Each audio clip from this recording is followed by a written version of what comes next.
नमस्कार। पिछले पाठ में हमने महात्मा गांधी नरेगा में गुणवत्ता प्रबंधन पर चर्चा की थी। इस पाठ में हम श्रमिक समूहों के बारे में बात करेंगे। सबसे पहले हम श्रमिकों को श्रमिक समूहों में संगठित करने के महत्व को देखेंगे। अनुसूची 1 के पैरा 28 के अनुसार श्रमिकों को श्रमिक समूहों में संगठित करने से कार्यान्वयन में श्रमिकों की भागीदारी को बेहतर बनाने में मदद मिलती है तथा अधिनियम के तहत प्रदत्त अधिकारों का प्रावधान सुनिश्चित होता है। वे श्रमिक जिन्होंने पिछले वर्ष 10 दिन काम किया हो।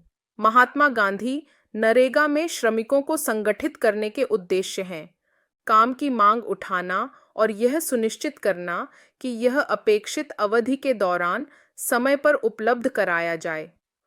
मौजूदा स्रोतों से अधिकतम कार्य प्राप्त करने के लिए स्थानीय रोजगार की योजना में सुधार करना तथा फिर अंतराल को भरने के लिए महात्मा गांधी नरेगा के तहत 100 दिन की पात्रता को जोड़ना। गांव में और उसके आसपास सामूहिक रूप से विभिन्न कार्य अवसरों तक पहुंच बनाना। कार्यस्थल के वातावरण और सुविधाओं में सुधार करना। महात्मा गांधी नरेगा के पदाधिकारियों के साथ बातचीत करना तथा विभिन्न मुद्दों, विशेषकर शिकायतों के निवारण में सहयोग करना। यह सुनिश्चित करना कि महात्मा गांधी नरेगा की सभी प्रक्रियाओं और प्रदाताओं का पालन किया जाए तथा पात्रताएं प्रदान की जाएं। अपने कार्य से संबंधित विभिन्न कार्यों को करते समय पारस्परिक सहायता की संस्कृति का विकास करना। विभिन्न विकासात्मक एवं कानूनी अधिकारों के बारे में जागरूकता पैदा करना तथा उन तक पहुंचने की क्षमता विकसित करना। विभिन्न स्थानीय सहभागिता मंचों, विशेषकर ग्राम सभा में गरीबों की सामूहिक आवाज को उठाने में सक्षम बनाना। कौशल विकास की एक प्रक्रिया शुरू करना ताकि समय के साथ श्रमिक शारीरिक श्रम से निकलकर अर्धकुशल और कुशल कार्य में लग सकें। सामाजिक पूंजी और स्थानीय सार्वजनिक कार्रवाई की क्षमता का विकास करना। सामाजिक अंकेक्षण को सुदृढ़ बनाना। मूल इकाई के रूप में 15 से 30 परिवारों से युक्त आत्मीयता के आधार पर एक पड़ोस समूह के साथ एक संघीय संगठन का सुझाव दिया गया है। पड़ोस समूहों को ग्राम पंचायत स्तर पर पंजीकृत श्रमिक समाज में संघबद्ध किया जा सकता है या आकार के आधार पर ग्राम पंचायतों के समूह के रूप में भी संघबद्ध किया जा सकता है। साथ ही श्रमिकों की संख्या के आधार पर संगठन का एक मध्यवर्ती स्तर भी हो सकता है। अब हम देखेंगे कि श्रमिक समूहों को किस प्रकार सुविधा प्रदान की जाती है।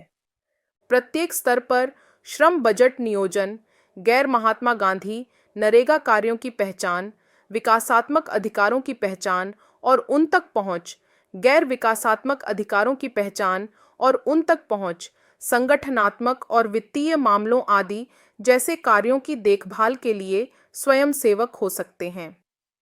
महात्मा गांधी नरेगा कर्मचारी समूहों के गठन और कामकाज की सुविधा प्रदान करेंगे और कार्यक्रम अधिकारी नोडल व्यक्ति होंगे।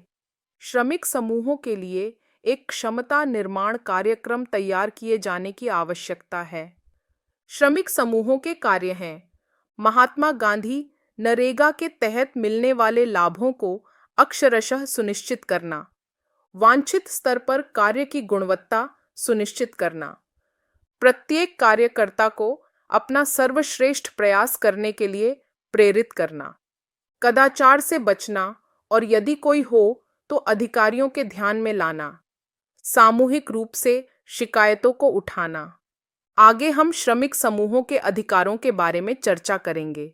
श्रमिक समूहों के पास निम्नलिखित अधिकार होंगे: उनके द्वारा समझी गई भाषा में कार्य और माप का विवरण प्राप्त करना, महात्मा गांधी नरेगा से संबंधित सभी अभिलेखों का सत्यापन करना, व्यक्तिगत और सामूहिक शिकायतों को उठाना, महात्मा गांधी नरेगा से संबंधित मामलों पर लिखित जानकारी प्राप्त करना तथा योजना से संबंधित शंकाओं का लिखित उत्तर प्राप्त करना।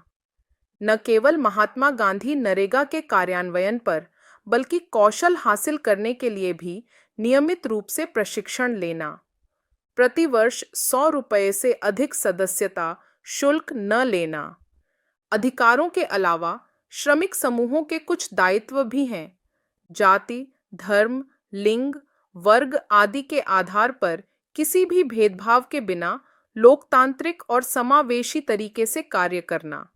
महीने में कम से कम एक बार बैठक करना। निर्धारित रूप में लेखों को बनाए रखना।